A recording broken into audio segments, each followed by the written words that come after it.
Source और literacy source के बारे में, तो वैसे ही आपको पता है कि साक्ष्य कितने प्रकार के होते हैं। साक्ष्य जो होते हैं आपके दो प्रकार के होते हैं। एक आपका होता है आर्कियोलॉजिकल सोर्स, ठीक है, पुरातात्विक स्रोत।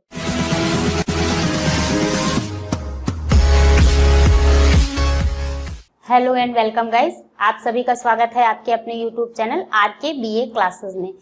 तो पिछले वीडियो में हमने एंशिएंट हिस्ट्री में सोर्सेस को कवर कर लिया है। आर्कियोलॉजिकल सोर्स, लिटरेसी सोर्स, ये सारे वीडियोस हमने देख लिए हैं, पढ़ लिए हैं। और इस वीडियो के लास्ट में आई बटन पे क्लिक करेंगे तो आपको मेरा पिछला वीडियो दिख जाएगा, और नहीं तो आप प्लेलिस्ट में भी जा करके देख सकते हैं।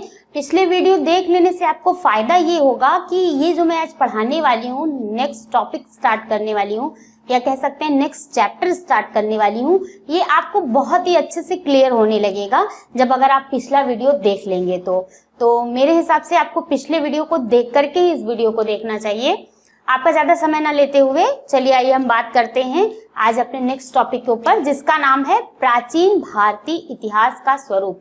तो कैसा रहा है प्राचीन भारत के इतिहास का स्वरूप, इस पे हम बात करेंगे, ठीक है।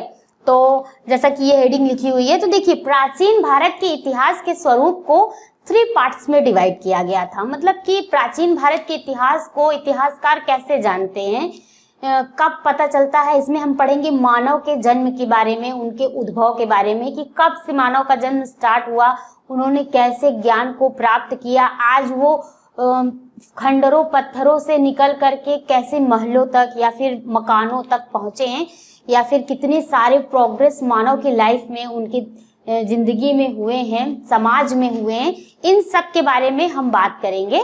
तो एक एक करके हम बात करेंगे। तो पहले आइए बात करते हैं कि प्राचीन भारत के इतिहास के स्वरूप को कितने पार्ट्स में डिवाइड किया गया, ठीक है।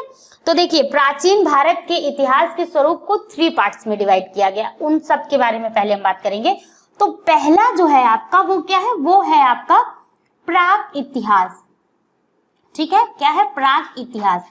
प्राग इतिहास लिखा हो या प्राग ऐतिहासिक लिखा हो, ठीक है, आप बिल्कुल भी कंफ्यूज नहीं होंगे, क्योंकि प्राग इतिहास और प्राग ऐतिहासिक काल दोनों सेम ही होता है, ठीक है। उसके बाद, ठीक है, सेकंड जो आपका है वो क्या है? आद्य इतिहास, ठीक है। प्राग इतिहास, उसके बाद है आद्य इतिहास, ठीक। और थर्ड जो है आपका वो है आपका ऐतिहासिक काल। क्या है? ऐतिहासिक काल। ऐतिहासिक काल, ठीक है। इन्हीं तीनों के बारे में हम 1 बाय 1 करके पूरी बात करेंगे इस चैप्टर में अपने। इसी पे बेस्ड है हमारा जो है इस बार का टॉपिक है, ये चैप्टर इसी पे बेस्ड है। तो पहले हम बात करेंगे प्राग इतिहास के बारे में। प्राग इतिहास यानी कि प्री हिस्ट्री, ठीक है, प्री हिस्ट्री। आदि इतिहास और हिस्ट्री। आदि इतिहास यानी कि प्रोटो हिस्ट्री, ठीक है। और आपका ऐतिहासिक काल यानी कि हिस्टोरिकल पीरियड,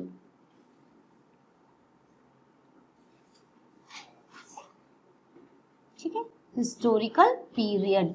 इन्हीं तीनों पे बात करेंगे, ठीक है। तो चलिए हम सबसे पहले बात करते हैं कि कैसे पता चलता है कि कौन सा टाइम पीरियड आपका प्राग इतिहास का है, या आदि इतिहास का है, या ऐतिहासिक काल का है। तो ये पता चलता है आपका साक्ष्यों के माध्यम से, क्योंकि इतिहासकार कैसे जानते हैं कि कोई समय रहा है उसमें कौन सा इतिहास चल रहा था, ठीक है। तो कैसे पता चलता है? साक्ष्यों के माध्यम से। जैसे साक्ष्यों के बारे में हमने पिछली वीडियो में पढ़ा था, आर्कियोलॉजिकल सोर्स और लिटरेसी सोर्स के बारे में। तो वैसे ही आपको पता है कि साक्ष्य कितने प्रकार के होते हैं। साक्ष्य जो होते हैं आपके 2 प्रकार के होते हैं। एक आपका होता है आर्कियोलॉजिकल सोर्स, ठीक है, पुरातात्विक स्रोत। पुरातात्विक स्रोत कैसा होता है? पुरातात्विक साक्ष्य कैसा होता है? ये ऐसा साक्ष्य होता है जिसे आसानी से मिटाया नहीं जा सकता। ये किस पे खुदे हुए थे? पत्थरों पे खुदे हुए थे, तांबे के चादरों पे खुदे हुए थे, या ये इस तरीके के साक्ष्य होते हैं जो आसानी से मिटते नहीं है। सालों या महीनों, या फिर आप कह सकते हैं ईसा पूर्व साक्ष्य मिट्टी में दबे हुए रहते हैं, फिर भी वो जस के तस रहते हैं। कैसे साक्ष्य होते हैं? ये पुरातात्विक साक्ष्य होते हैं। इन्हें जब इतिहासकार खोदता है, खंडहर आपका हुआ, औजार हुआ, बस्तियां हुई, ये सारे जो है ये आपके पुरातात्विक साक्ष्य हैं। ये वैसे के वैसे ही इनका कुछ न कुछ अवशेष इतिहासकारों को प्राप्त होता ही होता है। और इसी के विपरीत एक होता है लिखित साक्ष्य। लिखित साक्ष्य क्या होता है? वो बहुत ही कम टाइम के लिए होता है, बहुत ही जल्दी वो मिट जाता है, कह सकते हैं, क्योंकि ये कैसे होते हैं, पत्तों पे लिखे हुए होते हैं, कागजों पे लिखे हुए होते हैं। तो फिर पत्तों और कागजों को कितनी टाइम तक संभाल के रखा जा सकता है, ज्यादा टाइम तक नहीं। वो आगे चल के धीरे धीरे अगर उनको अच्छे से ना संग्रहित करके रखा जाए तो वो मिट जाते हैं, खत्म हो जाते हैं। बट पुरातात्विक साक्ष्य जो होते हैं वो काफी टाइम तक चलते हैं। इसीलिए इतिहासकारों का कहना ये है कि लिखित साक्ष्य के माध्यम में हिस्ट्री को जानने के लिए पुरातात्विक साक्ष्य ज्यादा अच्छे बताए गए हैं। ठीक है, तो पहले हम बात करेंगे कि प्राग इतिहास को जानने के लिए कैसे पता चल रहा है। तो प्राग इतिहास में भी आपका देखिए दोनों तरीके के साक्ष्य मिल रहे हैं। कैसे कैसे मैंने बताया आपको, जैसा अभी एक तो है लिखित साक्ष्य, ठीक है, लिखित साक्ष्य भी मिल रहा है, और दूसरा क्या बताया मैंने आपको, पुरातात्विक साक्ष्य। तो पुरातात्विक साक्ष्य मैंने आपको बताया ज्यादा बेस्ट होता है हिस्ट्री के लिए, पुरातात्विक साक्ष्य।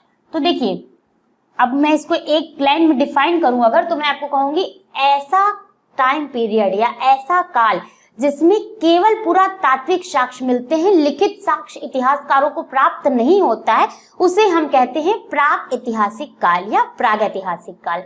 ठीक है, दोनों को ध्यान रखिएगा, प्राग इतिहास या प्राग ऐतिहासिक सेम है। ठीक है, तो मतलब कि लिखित साक्ष्य नहीं मिल रहे हैं और पुरातात्विक साक्ष्य जो है आपके आर्कियोलॉजिकल सोर्स आपके प्राप्त हो रहे हैं, उस काल को हम कह रहे हैं प्राग इतिहास, प्री हिस्ट्री पीरियड। ठीक है, प्री हिस्ट्री का पीरियड वो है आपका। उसके बाद आदि इतिहास की अगर बात करें तो आदि इतिहास क्या है, इसमें भी वही साक्ष्य होंगे। एक तो आपके लिखित साक्ष्य होंगे, क्योंकि हिस्ट्री को जानने के लिए दो ही साक्ष्य हैं, दो ही तरीके हैं, दो ही मीडियम माध्यम है। ठीक है, दूसरा क्या बताया, पुरातात्विक। ठीक, पुरातात्विक साक्ष्य। तो ये ऐसा होता है कि इसमें क्या होता है आपका, ऐसा काल जिसमें आपको पुरातात्विक साक्ष्य के साथ साथ लिखित साक्ष्य भी प्राप्त हो रहे हैं, परंतु उन्हें इतिहासकारों द्वारा पढ़ा नहीं जा पा रहा है, उस काल को हम कहेंगे आदि ऐतिहासिक काल। ठीक है, आदि इतिहास का काल वो होगा। मीन्स लिखित साक्ष्य भी मिल रहे हैं और पुरातात्विक साक्ष्य भी मिल रहे हैं, बट लिखित साक्ष्य को जो है तो पढ़ा नहीं जा रहा है, पढ़ा नहीं जा सका। ठीक है, नहीं जा सका। और इसका सबसे बड़ा एग्जाम्पल, ये बहुत बार एग्जाम में आपके पूछा है, इसका सबसे बड़ा एग्जाम्पल जो अगर आपका है, मैं कहूंगी किसका, आदि इतिहास का। ठीक है, आदि इतिहास का सबसे बड़ा उदाहरण जो है आपका, एग्जाम्पल जो है आपका, वो है आपका हड़प्पा सभ्यता। क्या है, हड़प्पा सभ्यता। ये बहुत बार पूछता है कि आप मान लीजिए कि हड़प्पा सभ्यता ये किस काल से रिलेटेड है, तो ये आदि इतिहास से रिलेटेड है हड़प्पा सभ्यता। इसके बारे में आगे हम डिटेलली बात करेंगे हड़प्पा सभ्यता के बारे में। इसी में मोहनजोदड़ो है, कालीबंगा है, जितने भी सारे इतिहासकारों ने जगह, स्थल और जो भी चीजें खोजी उसके बारे में हम बाद में बात करेंगे। बहुत ही इंपॉर्टेंट है ये सिविलाइजेशन। ठीक है, हड़प्पा सिविलाइजेशन, तो इस पे हम बाद में बात करेंगे। ठीक है, उसके बाद आपका क्या आ गया, ऐतिहासिक काल। तो ऐतिहासिक काल कैसा काल है, ऐसा काल जिसमें आपका लिखित साक्ष्य के साथ साथ पुरातात्विक साक्ष्य, यानी कि दोनों साक्ष्य प्राप्त हो रहे हैं और दोनों को पढ़ा जा सकता है, ऐसे काल को हम कहते हैं हिस्टोरिकल पीरियड या ऐतिहासिक काल। ठीक है, इसका एग्जाम्पल भी मैं आपको बताऊंगी, क्या, लिखित साक्ष्य। ठीक, लिखित साक्ष्य, और फिर कौन सा साक्ष्य बताया मैंने, पुरातात्विक साक्ष्य।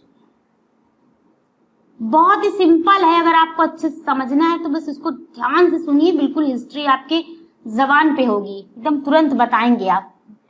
तो ये क्या हो रहा है, दोनों साक्ष्य प्राप्त हो रहे हैं, ऐसे काल को क्या कहा जा रहा है, ऐतिहासिक काल।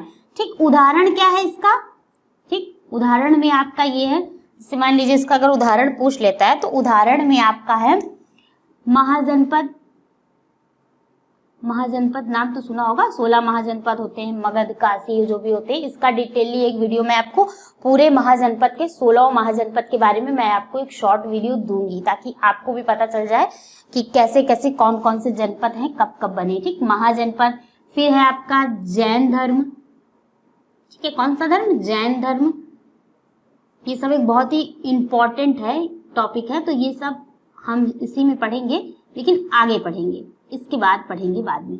ठीक है, बुद्ध धर्म, बौद्ध धर्म, बुद्ध धर्म कह लीजिए या बौद्ध धर्म कह लीजिए, कोई बात नहीं, सेम ही है, भगवान बुद्ध के बारे में ही बात की गई है उसमें।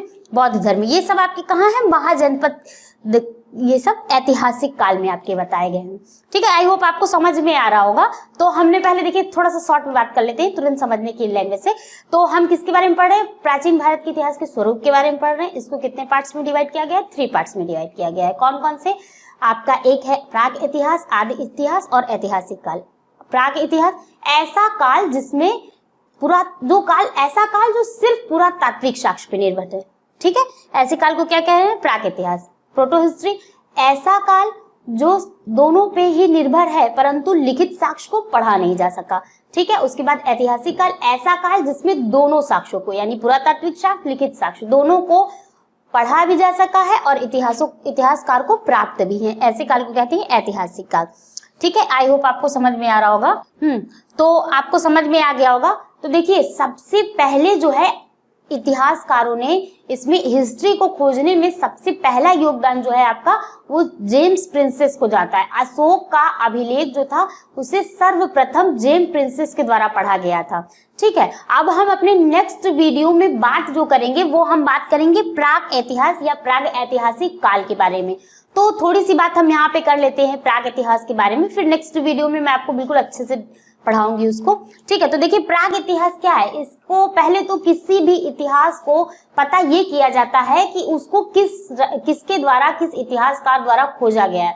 तो प्राग इतिहास को खोजा गया है रॉबर्ट ब्रूस फूड द्वारा 1863 ईस्वी में। ठीक है, 1863 ईस्वी में रॉबर्ट ब्रूस फूड ने प्राग इतिहास को खोजा था। कैसे खोजा था इन्होंने तमिलनाडु के पल्लवरम में एक औजार खोजे थे जिससे इन्हें पता चला था और इनको जनक भी बोला गया प्राग ऐतिहासिक काल का, कि प्राग ऐतिहासिक काल के जो है रॉबर्ट ब्रूस फूड जनक हैं, क्योंकि इनके द्वारा सर्वप्रथम ऐसा कुछ साक्ष्य खोजा गया था जिससे प्राग ऐतिहासिक काल के बारे में पता चला था लोगों को, तो इसलिए इन्हें जनक बोला गया है। तो इतिहास में सबसे बड़ा योगदान अगर आप कहेंगे इतिहास को खोजने में, इतिहास को जानने में है, तो ये आपका एक तो रॉबर्ट ब्रूस फूड है और दूसरा आपके हैं जेम्स प्रिंसेस।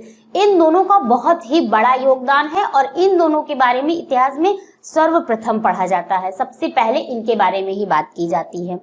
जेम्स प्रिंसेस के ही प्रभाव में आकर के जो ये है आपके रॉबर्ट ब्रूस फूड, इन्होंने इतिहास को खोजना, इतिहास में अपनी रुचि को और बढ़ाया और आगे चल करके इन्होंने काफी सारे ऐसे चीजों को खोजा जिसके बारे में अभी हम आगे बात करेंगे नेक्स्ट वीडियो में अपने।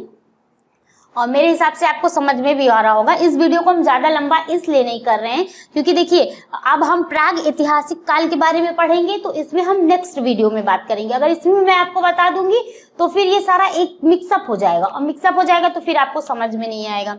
ठीक है, तो आई होप गाइस आपको ये वीडियो समझ में आ रही होगी और अगर आपको समझ में आ रही है तो बहुत अच्छी बात है। नहीं समझ में आ रही है, कुछ चेंजेस चाहते हैं तो प्लीज कमेंट करके हमें बताइए कि हाँ मैम इस तरीके का चेंजेस चाहिए।